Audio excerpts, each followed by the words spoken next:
Good evening. We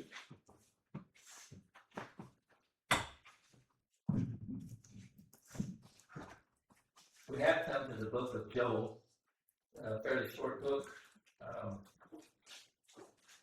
3 chapters. I think the word Joel, the name Joel means Jehovah is God, so that's quite a good name. I didn't know that that's what it meant. I think if more people knew what it meant, you might find more people named Joel. I don't know, but it's a nice name.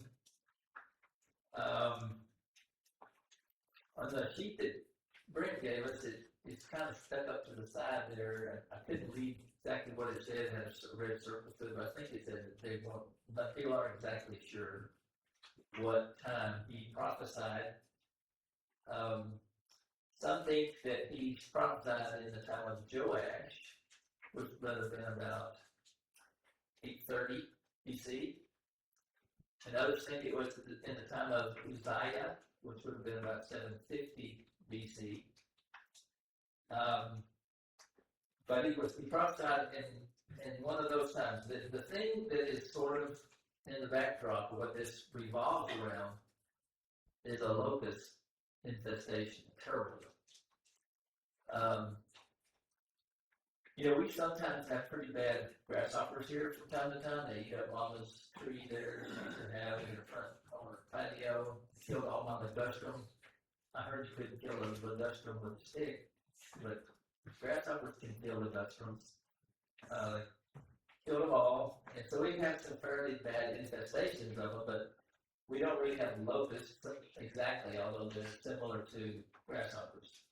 But it is sort of a common thing way over in the east.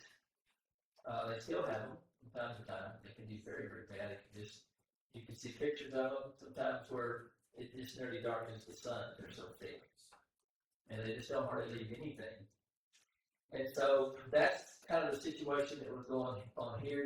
This was something that happened in the plagues of Egypt, whenever Moses was saying, let my people go. And also we read about the plague of locusts in Revelation. I think, these people probably had seen some locusts come in, but nothing like this one. And as we go through, we'll find out that not only did they have locusts, they had a drought. So that's a pretty tough double whammy right there. A locust, the worst locust infestation that in the lifetime of anybody that's here that could even dream. And plus a drought. And so it was a very, very tough time. And the people had become complacent. The people had become at ease in Zion, as we might say. And Joel was trying to wake them up and bring them to repentance. And so we don't know exactly how much causation God directly did to cause this locust infestation, but probably he did have some involvement in it to get their attention.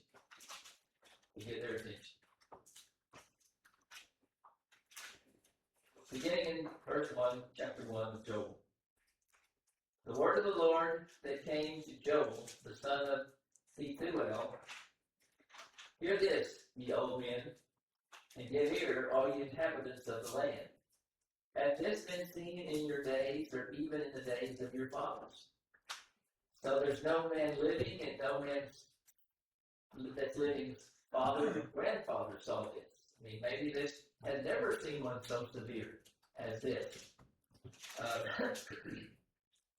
So he just called their attention to it. You see this? It's really bad, isn't it?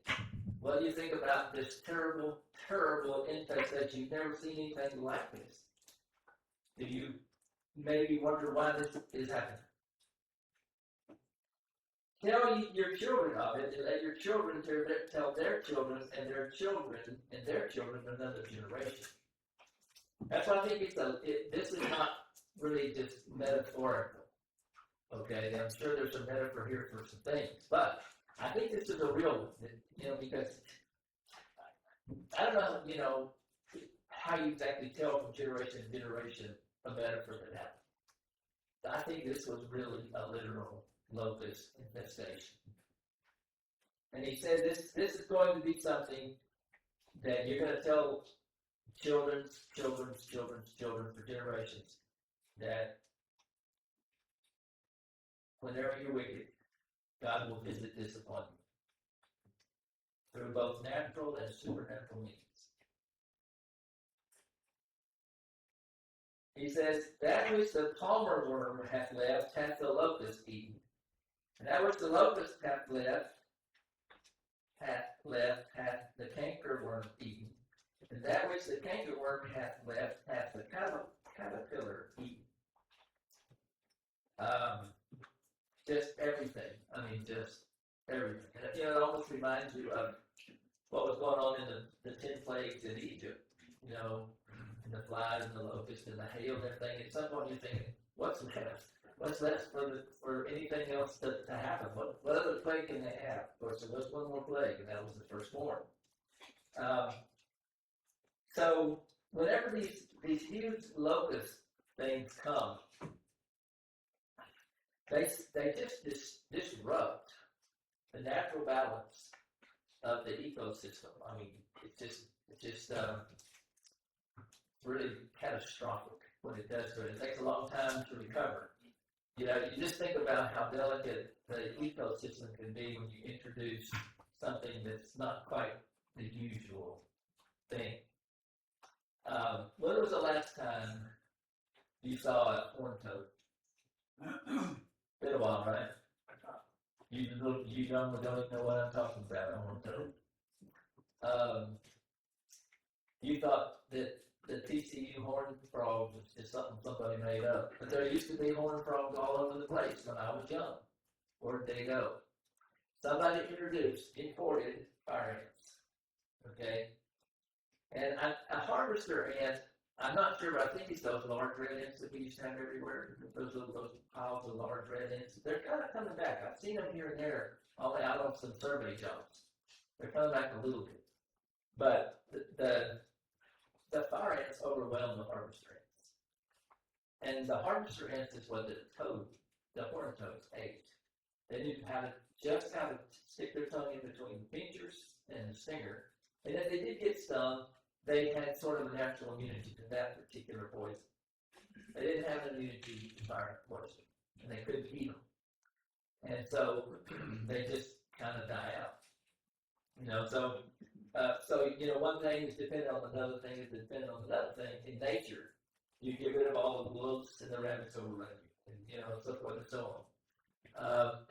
So there's a very important balance to all these things. And when something like this comes in, this huge infestation of locusts, it just disrupts everything.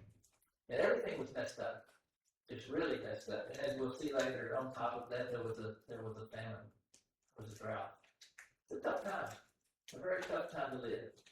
But there's times that happen where God is saying, you can't do this on your own. You don't have control of everything. A lot of times we think we can, and modern people think they can.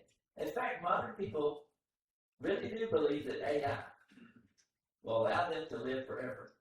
There's a guy in Israel, he's an atheist. He's a brainy guy. His name is Harari or something like that. He thinks that they will achieve immortality through AI. That's what he really truly believes. He's all in.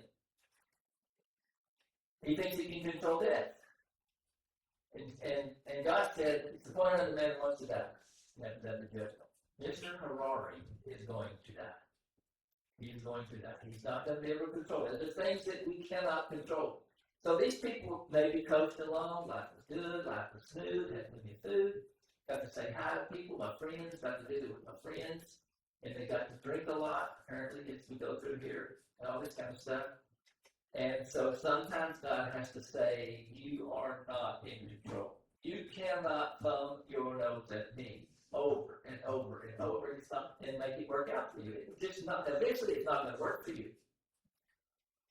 So there's a situation now where everything is just eaten up. And he's going to describe it a little bit.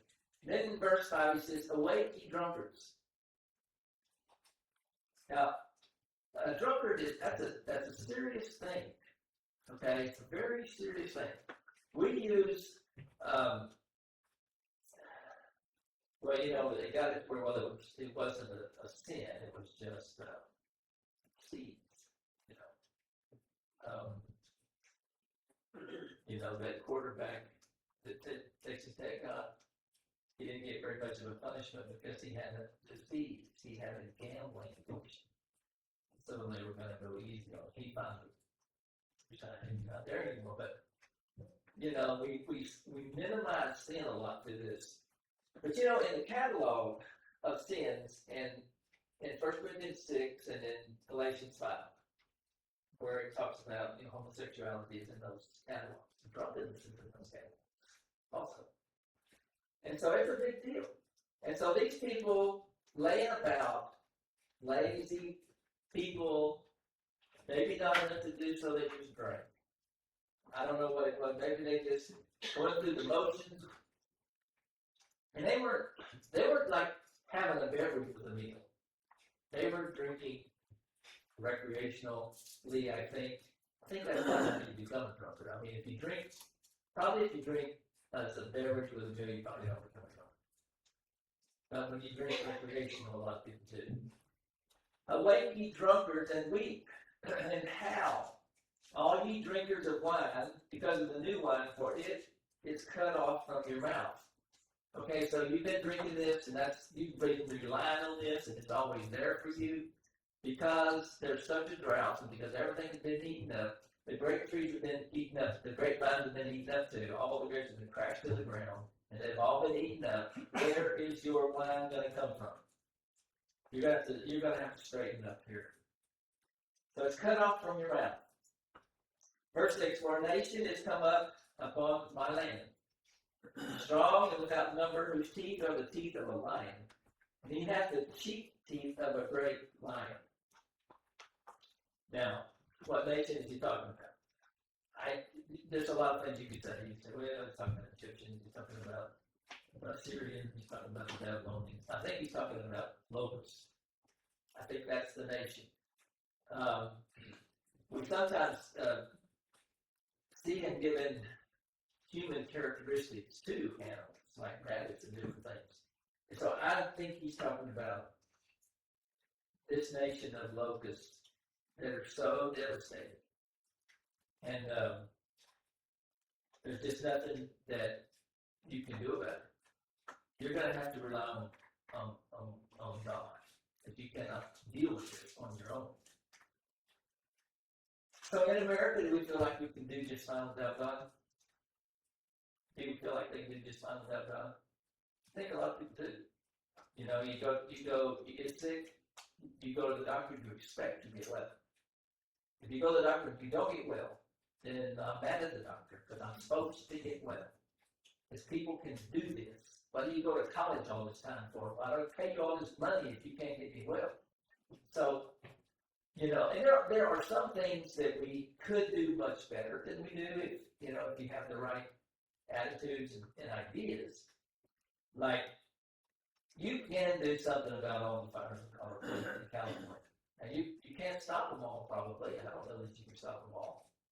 They can have that much control, but there's a lot of things, where if you don't build too close to them, if you cut away the brush and stuff regularly, and if you build reservoirs that capture all during the rainy, when they do have rain, you have reservoirs that catch it, and rather than it all going back out into the sea, then you got to have enough irrigation, and you're going to have enough water and dry spells and all this kind of stuff. So there's some things you can do, unless you would rather protect a blind salamander, that you could actually do. But we can't live forever, we can't cure. And, we're all going to die. Sickness. I've heard it said that there's 3 reasons for sickness. One of them is we're all under the sentence of death. That's one of them. The sickness is under death. That the weak will die. Another one is for the glory of God. And when healing and so forth, this happens whenever the disciples ask, this person born blind, was it because of the sin that he did, or was it the sin of his fathers, and so neither one, but the glory of God would be shown. And then I think there's sickness for chasing. So, there's a discernment, I guess, of which one is this sometimes. I don't know, but this was a strong judgment coming upon his people because of their lackadaisicalness. Here's the drunkards, weep and howl, all you drinkers of wine. For the nations come upon you strong, outnumbered, got these teeth, they could just eat everything. Verse 7, he hath laid my vine waste, and barked my fig tree. He hath made it clean bare, and cast it away. The branches thereof are made white. I mean, they stripped off all the bark, and it's bark. If it barked, if you girdle a tree, you cut off all the bark all the way around, a tree will die. But they didn't just do that, they just stripped it all off. I mean, it was all of them. And probably on every tree there was just hundreds or thousands of locusts just gnawing and chewing away. And there was just nothing much that they could do.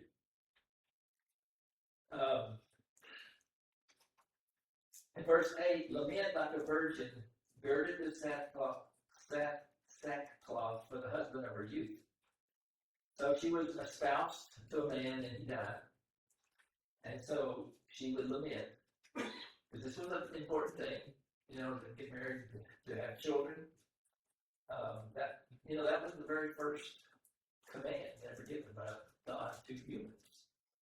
It was the very first thing, be fruitful and multiply. That's the very original, primal directive. And so these women wouldn't be able to do that. Probably the husbands were dying at something that was a result of something that was going on right now, the drought and the locusts and all these things. Verse 9, the meat offering and the drink offering is cut off from the house of the Lord. The priest and the Lord's ministers mourn. Okay, so you want some wine or grape juice or whatever for the offerings in the temple? There's not any. There's not any anywhere. And so you mourn about that. And I'm, because they probably had that to feel connected to God. It is a ritual.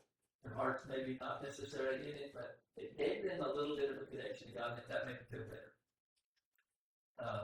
Like a lot of people today, with Eucharist and things like that, makes them feel better. And it doesn't do that anymore. We didn't even have that. The field is wasted, verse 10. The land mourneth, for the corn is wasted. The wine is dried up. The oil languisheth. So the olive trees were torn up too. So that's a pretty tough lament. Verse 10 is a pretty tough lament. The field is wasted. The land mourneth, for the corn is wasted. The new wine is dried up. The oil languisheth.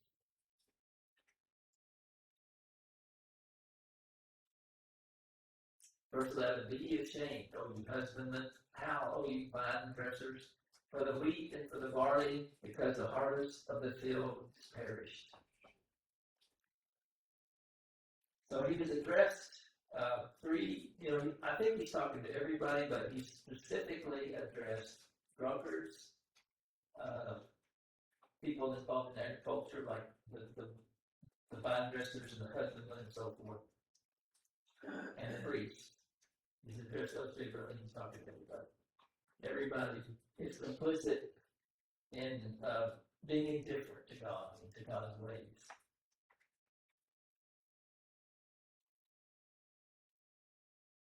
We live in a time when, I talk about this all the time, don't I? Just pray that our young people will have a Christian worldview. They'll have a Christian worldview. And that has to do with how you understand a lot of things. It has to do with your vocabulary. Okay, somebody says marriage. You think a Christian worldview impacts your definition of marriage? You know, for this call, shall a man leave father and mother and cleave to his wife, and they each be one flesh, created in male and female. Race, you know, that has a lot to do with a Christian worldview. What about race? What is racism? You know, technically there's no such thing as racism. Actually, it's ethnism. You know, because there's only one race, and that's it. But you know, the race is a word they use in place of ethnism. I guess it's so we understand, I guess, what they mean. But all those things come from a dependence on God and His Word. And these people didn't seem to care a lot about that.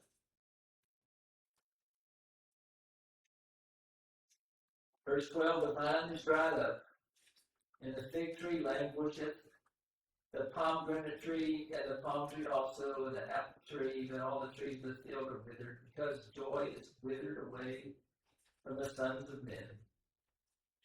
So you put verse 10 together and verse 12 together, and it's a pretty sorry tale that's going on there. We'll read those again. The field is wasted, the land mourneth, for the corn is wasted. The new wine is dried up, the oil languisheth, the vine is dried up, the fig tree languisheth, the pomegranate tree, the palm tree also, and the apple tree, even all the trees of the field are withered, because joy is withered away from the sons of men. Because they're under judgment now. Because they didn't delight in God, their maker. So in verse 13, you know, he says in verse 5, awake ye drunkards. And then in verse 13, he says, gird yourselves and lament ye priests. Howl ye ministers of the altar. Come, lie all night in sackcloth, ye ministers of my God. For the meat offering and the drink offering is withholden from the house of your God. You know, we can only go so far from God before things get really, really bad. Really, really tough. Personally, in our families, in our nation, and in our world. We can only go so far. You know, there's a guy, I don't know if you've heard of a guy named Seth Gruber, but he read a book that was written back like in 1930 by somebody who examined 86 societies. And he watched them through their years. And he said that most societies only last about 250 years. These 86 lasted about 250 years. And he said they come to a point whenever they have unfettered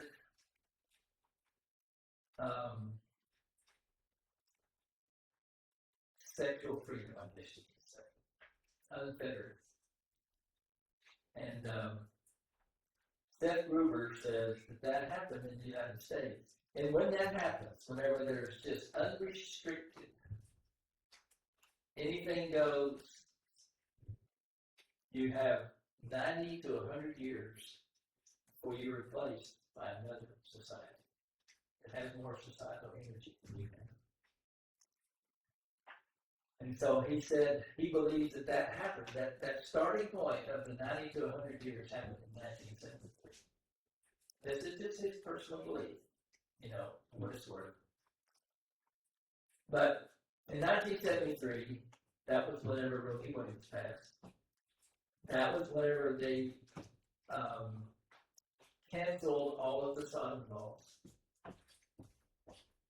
Seems like there's something else. And then that's also whenever they passed the Endangered Species Act.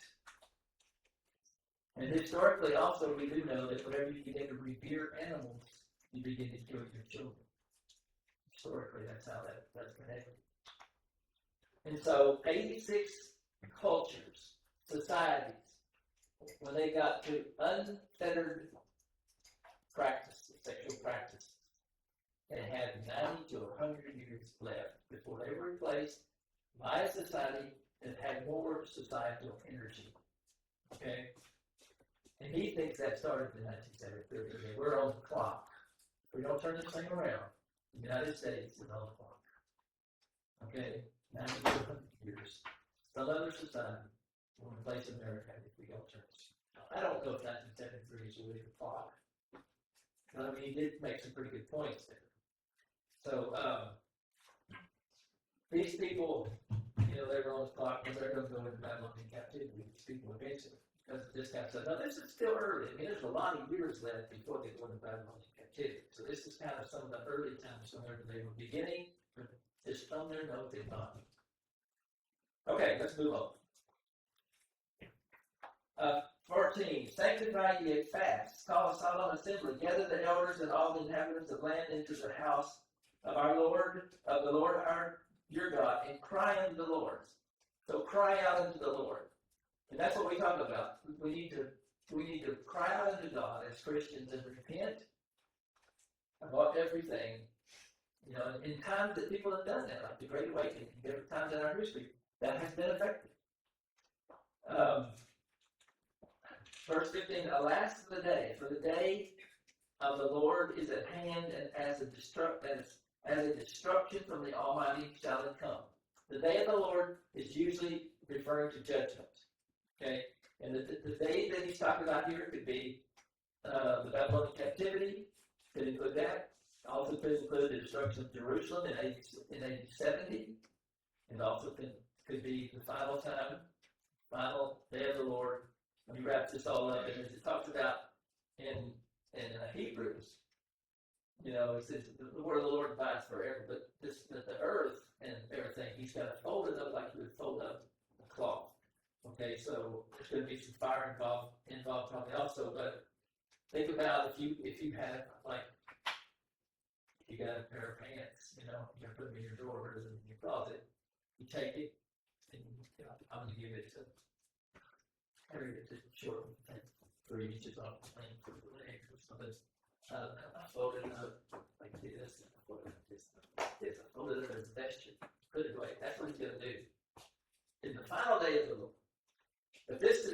But I don't, you know, probably Joel didn't know all that yet. You know, he probably didn't understand a lot of what he's saying. He's getting these words from God. God is speaking through him.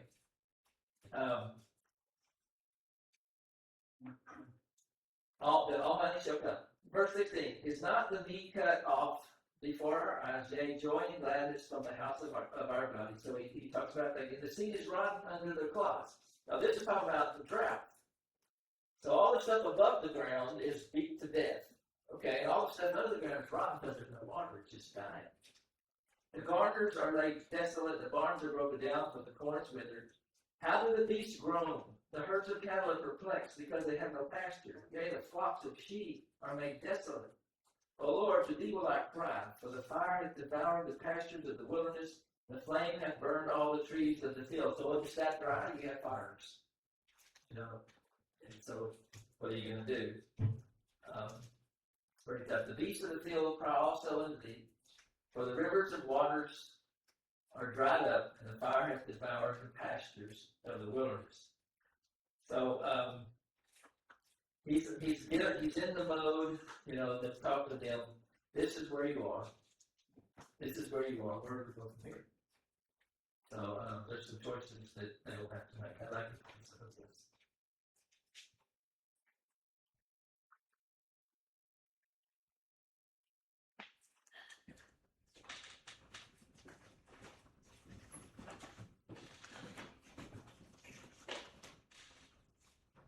Thank you, Stephen. Just a couple real short things. Names are interesting in the Bible, and you mentioned, I guess, Joel means Jehovah's God. What I read, looking at it today, I guess Elijah is kind of those two words, Jehovah and God, or El, I guess, in Hebrew, put together, but in the other order. So Elijah's God is Jehovah, I guess. Interesting. And then here at the end of the chapter, when it talks about the let's see, the beast groaning, humans have messed things up, and there's this drought, and you got the cattle out in the pasture wanting to eat something, and there's nothing there. And they're just, perplexed that there's no food there, there's no water. It says the rivers of water are dried up. God's judgment has impacted the creation. It just made me think of Romans 8, where it kind of talks about that. I thought it was interesting. But Romans 8 says, at verse 19, for the earnest expectation of the creature waiteth for the manifestation of the sons of God. For the creature was made subject to vanity, not willingly, but by reason of him who hath subjected the same in hope. Because the creature itself also shall be delivered from the bondage of corruption into the glorious liberty of the children of God. For we know that the whole creation groaneth and travaileth in pain together until now. Just interesting here, we see in this prophecy that the creation being impacted by God's judgment upon people is impacting them as well. There, that picture in Romans 8 of just the creation watching us, hoping for the redemption of God's children and the blessings that will come upon them as a result of that as well. I thought that was interesting here in this chapter.